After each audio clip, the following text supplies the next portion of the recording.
If you've ever wondered what Chris Hemsworth eats to look like this, then this is the video for you. When it comes to playing Thor, outside of the food specifics, there was one activity Chris had to absolutely crush: the weight room, which is our next destination. But first, we need to change.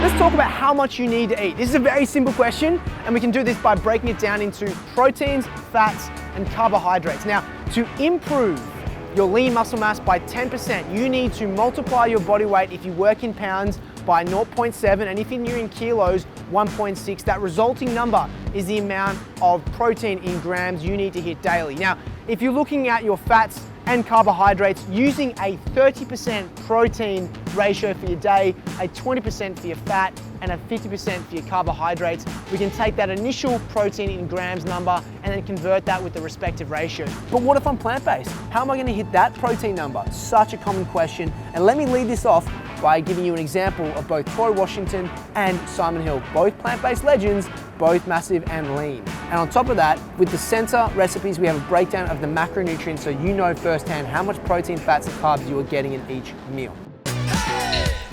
Big man, Dan, how about that workout? buddy?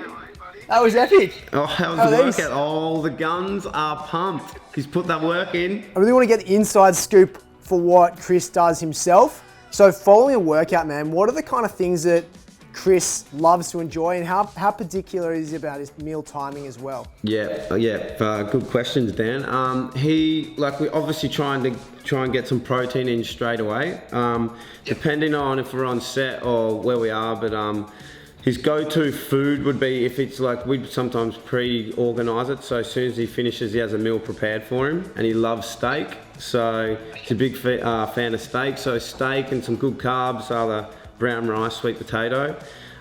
If we weren't so organised, he'd definitely have a protein shake. That can be, I've seen him do like even just a shake with water straight in the gym, put that down and then eat some more food within an hour after that. Or a go-to shake he likes to do is a banana, 2 dates, almond milk, and a scoop of protein. But and those meals, a meal would consist of roughly 450 calories when he was eating, and that would be 40% protein, 30% carbs, and 30% fat. Shit, okay, so then if he's doing 450 calories ideally per meal, what's his overall daily intake? That's where it gets pretty crazy. We were aiming for 4,500 calories. So he was eating so he'd eat a 450 cal meal roughly, and then that's why those protein shakes, when we would replace them, would add almond butter and some dates to beef up the calorie intake. I think it worked out that the shakes were actually worth more. They were around 500 calories, I think. That's crazy, mate. So in terms of the everyday individual, mate, taking that into account, what would you recommend on the Centr app for someone to apply the same macros? Mate, I'm a big fan of the tomato pasta bake, mate. The smoky chicken, it is delicious. And then a good shake, I'll go a salted caramel shake, mate. It's pretty good. You've done your part, time to do mine. I want to see it. I want to see what you can do. Do your worst, Dan. So as you can see, Chris does eat a lot. We have, for breakfast, oats. We then also incorporate that with a smoothie. Meal 1 before lunch, meal 2 around just after lunchtime, a snack / a smoothie, and of course, dinner itself. With that in mind, we're looking for 5,000 calories plus. That's a lot of food. That means there's a lot of groceries too. So I'm probably gonna do a Thor style workout just by going to the supermarket.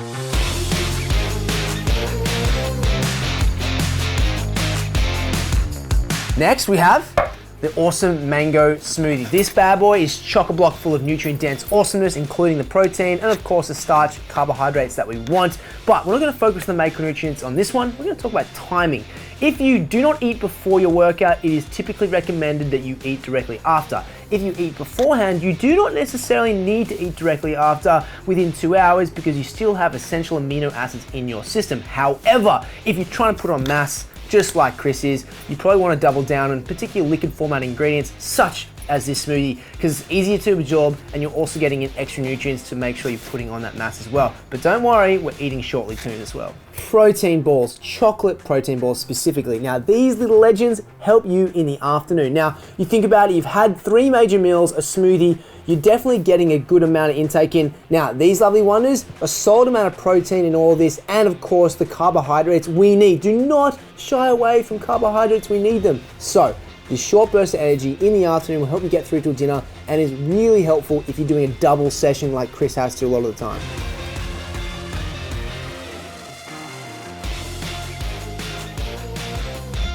And with that, I want to give a massive shout out to the God of Thunder himself, Luke Zocchi, for helping Chris get all his muscles. That's it. And of course, big shout out to the whole Centr team to help him put through the program and the food. And legends, if you like this, we can be doing many more videos around this kind of topic, so make sure you hit subscribe because Chris and the team love your support. Thanks for everything, guys. Catch you soon.